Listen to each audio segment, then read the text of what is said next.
Salut à tous et bienvenue sur ma nouvelle vidéo. Aujourd'hui nous allons parler de Séoul. Avant de commencer la vidéo, j'aimerais vous rappeler que Séoul est la capitale de la Corée du Sud et qu'elle a une superficie de 605 km², ce qui veut dire qu'il y a beaucoup de choses à faire et beaucoup de choses à voir. C'est pour cela que je recommande aux gens qui aimeraient aller à Séoul d'y aller minimum 10 jours, histoire de bien pouvoir profiter de cette ville et de ne pas partir avec des regrets.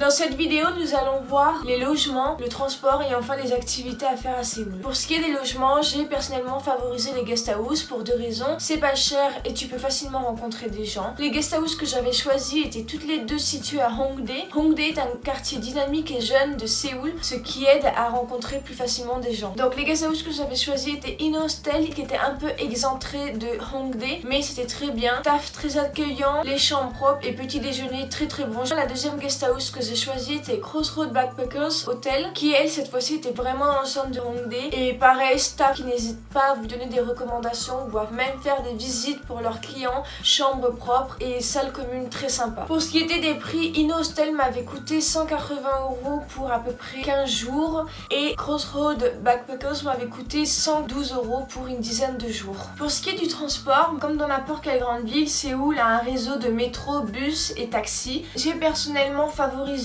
le métro parce que je trouve que c'est beaucoup plus simple à utiliser que le bus. En effet, la plupart du temps tout est traduit en anglais, donc pour un étranger qui arrive pour la première fois en Corée ou qui ne connaît pas le coréen, c'est très pratique. Pour ce qui est du taxi, j'ai souvent utilisé le taxi parce qu'il n'est pas cher contrairement au taxi qu'on peut avoir en Europe, et j'utilisais le taxi pour rentrer de soirée quand il n'y avait plus de métro ou alors pour aller d'un bout à l'autre à Séoul sans perdre trop de temps. Pour ces trois transports là, il existe une carte, la T-Money, qui est donc la carte de transport que vous rechargez la somme que vous voulez avant de prendre le métro, et donc la T-Money peut être utilisée partout, pas que en Séoul mais dans toute la Corée, et c'est très pratique. Donc si je me souviens bien, pour une dizaine de jours à peu près à Séoul, j'avais dépensé 40 € maximum. Donc voilà pour ce qui est transport et logement. Je vais maintenant passer aux activités. Alors je vais d'abord vous parler des activités de jour et enfin des activités de nuit. Ma première recommandation à faire à Séoul, c'est juste de se paumer dans Séoul, c'est-à-dire que vous sortez de là où vous logez et vous vous promenez à pied, ou vous prenez le métro et vous sortez à n'importe quel arrêt, et c'est juste très sympa parce que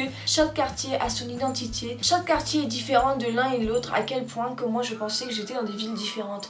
Donc juste faire ça, c'est vraiment très sympa. Ensuite, je vais vous recommander les 5 quartiers que je pense qui peuvent être intéressants touristiquement parlant, mais bien entendu il n'y a pas que ces 5 quartiers là, il y en a plein d'autres. Premièrement, les 3 quartiers les plus festifs pour ainsi dire, nous avons Hongdae, Gangnam et Itaewon. Hongdae, le quartier où je résidais, et le quartier jeune car juste à côté se situait la très renommée université Hongik University, où étudient les futurs chanteurs et danseurs. C'est pour cela que en fin d'après-midi, voire le soir, vous trouverez des chanteurs et des danseurs de rue à tout coin de Hongdae. Ensuite, Itaewon est le quartier des étrangers parce que juste à côté se situe la base américaine, donc c'est là où vous trouverez le plus facilement d'étrangers, mais aussi de restaurants de nationalités différentes que coréennes. Et enfin Gangnam est le quartier riche de Séoul, mais cela n'empêche pas que vous trouverez plein de restaurants et de magasins dans ce quartier. Il s'y trouve aussi le COEX, très grand centre commercial de Séoul, que je recommande à voir. Après ces 3 quartiers là, 2 autres quartiers qui sont plus shopping, Myeongdong et Incheon.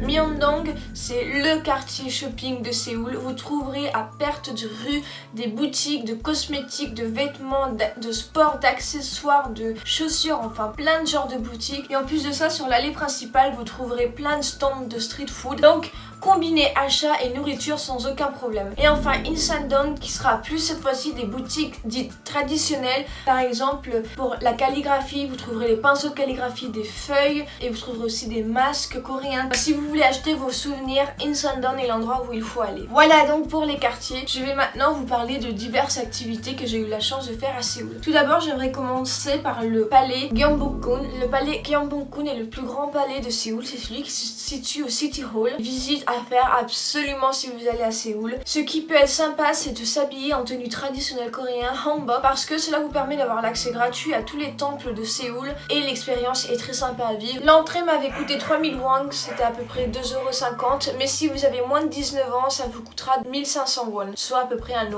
Je vous recommande de visiter les temples que vous pouvez croiser, il y en a plein. Celui que j'ai particulièrement retenu, c'était le Bangsa Temple, qui se situe juste derrière le COEX, qui est donc le centre commercial que je vous vous ai parlé tout à l'heure. Temple à voir, super beau, très belle vue. Ensuite il y a différents quartiers qui sont restés authentiques, c'est-à-dire qui sont encore des maisons traditionnelles, on appelle ça des hanok. Je vous conseille aussi d'aller vous perdre dans ces quartiers, mais attention, ce sont encore des quartiers résidentiels, donc il y a des gens qui y habitent, donc il faut respecter les autres. Séoul a aussi sa très célèbre Namsan Tower. Namsan Tower, vous avez deux moyens d'accès, par la randonnée et téléphérique. Si vous y allez en été, je vous conseille de prendre le téléphérique parce qu'il fait extrêmement chaud à Séoul et que même de nuit, la randonnée c'est quelque chose d'assez dur. Par contre, bien entendu, la randonnée vous donne l'accès à la tour gratuitement, tandis que le téléphérique, il vous faudra payer. Et pour cela, si je me souviens bien, le prix avait été de 9500 won, ce qui correspond à peu près à 8 euros. Une fois que vous arrivez en haut de la montagne où se trouve la Namsan Tower, vous pouvez juste profiter de la vue ou alors monter dans la Namsan Tower. Cette fois-ci, monter dans la Namsan Tower vous coûtera 11 000 won,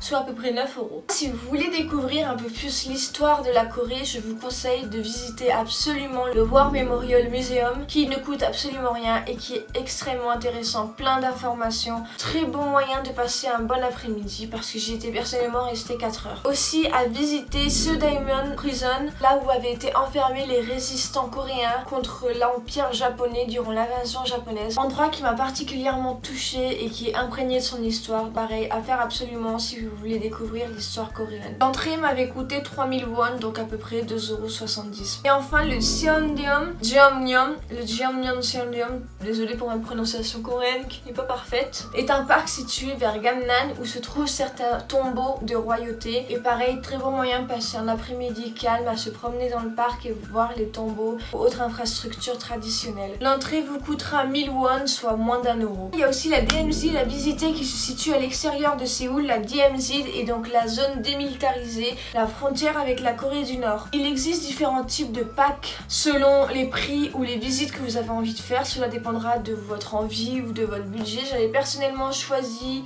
la visite du tunnel 3 qui avait été creusé par les Nord-Coréens pour essayer d'envahir la Corée du Sud et aussi voir la frontière avec la Corée du Nord. Mais il existe plein d'autres types de visites. J'avais payé 60 € si je me souviens bien pour cette visite. Ça incluait le transport, un guide et un déjeuner. Donc voilà pour ce qui est visite touristique à Séoul. Pour une visite un peu plus ludique, j'avais personnellement été au Lotte World avec mes amis. Donc je recommande cette expérience si des gens veulent passer juste une après-midi sympa avec des amis. Le Lotte World qui coûte 56 000 won, soit à peu près 53 €. Je vais vous parler de la nourriture. Comment vous dire, la nourriture coréenne est ma nourriture préférée, c'est-à-dire qu'il y en a pour tous les goûts, tous les genres, c'est extrêmement varié. Voici quelques plats que j'ai eu la chance de goûter durant mes visites. Très connu poulpe vivant, c'est-à-dire que c'est un poulpe vivant qui est découpé et je pense que beaucoup ont dû voir des vidéos de gens essayant de le manger entier. 참기름이 나와. 그냥 드셔도 돼요. 이게 짭짤한 거라면. 예. J'ai personnellement beaucoup aimé, c'est pas le cas de tout le monde. Vas-y. Tu mâches. Tu t'étouffes pas. C'est bon? Ça fait rien en fait. Il arrête pas de bouger, hein. Ah, Vas-y, j'ai pas les bouge. couilles là. Bouffe, mais vas-y. Arrête. Non, moi je peux pas. Non, arrête.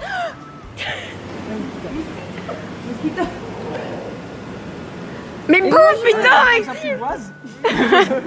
Ah, c'est marrant. J'en suis à mon deuxième, moi. Ah, j'ose pas, c'est dégueulasse. C'est bon. Putain, mais bouge ton cul là.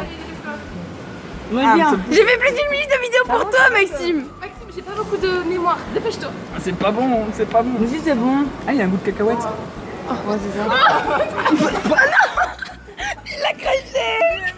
Après, il y a Korean barbecue qui est très bon, genre c'est une espèce de grillade qu'on mange dans une feuille. Vraiment, la première chose que je vous recommande à faire quand vous arrivez en Corée, c'est aller manger dans un Korean barbecue. Ensuite, il y a aussi le bulgogi, c'est de la viande marinée à la coréenne. Et enfin, le chicken and beer, c'est le plat d'étudiant par excellence. C'est-à-dire que vous avez un très gros plat avec du chicken frit et une bière qui accompagne en général. Et c'est extrêmement bon, pas cher. Donc voilà pour ce qui est de nourriture à Séoul. Je vais donc maintenant passer aux activités nocturnes. Pour les skis des activités nocturnes, la vie de nuit de Séoul est extrêmement vivante. Plein de lumière de partout. Personnellement, je résidais à Hongdae, du coup j'ai surtout sorti à Hongdae. Mais comme je l'ai mentionné avant, Gangnam et Itaewon sont aussi reconnus pour leur vie nocturne. À Hongdae, j'allais principalement dans deux bars, le Thursday Party et Cookie Pub, qui étaient deux bars où il y avait beaucoup d'étrangers et des Coréens. Du coup, c'était très sympa pour rencontrer plein de types de personnes. Et enfin, je suis sortie dans une boîte, le Cocoon. C'était très sympa, mais après, ça reste cher pour certaines personnes. Un conseil, n'oubliez pas qu'en Corée, la majorité est à 19 ans et non pas 18 18 ans comme ici en Europe. Faire très attention à ça et aussi toujours avoir son identité sur soi, même si vous avez 30 ans ou 40 ans, on vous demandera toujours de montrer votre identité et si jamais vous l'avez pas, vous ne pourrez pas rentrer dans les bars, dans les pubs, voire même dans des restaurants à Suju. Donc faites très attention à ça. Donc ça sera tout pour ma vidéo sur Séoul. J'espère que je vous aurai donné plein d'informations, que je vous ai éclairci certains points, certains de vos doutes et j'espère qu'on se reverra très bientôt pour une nouvelle vidéo qui cette fois-ci parlera de Jeju-do. A plus.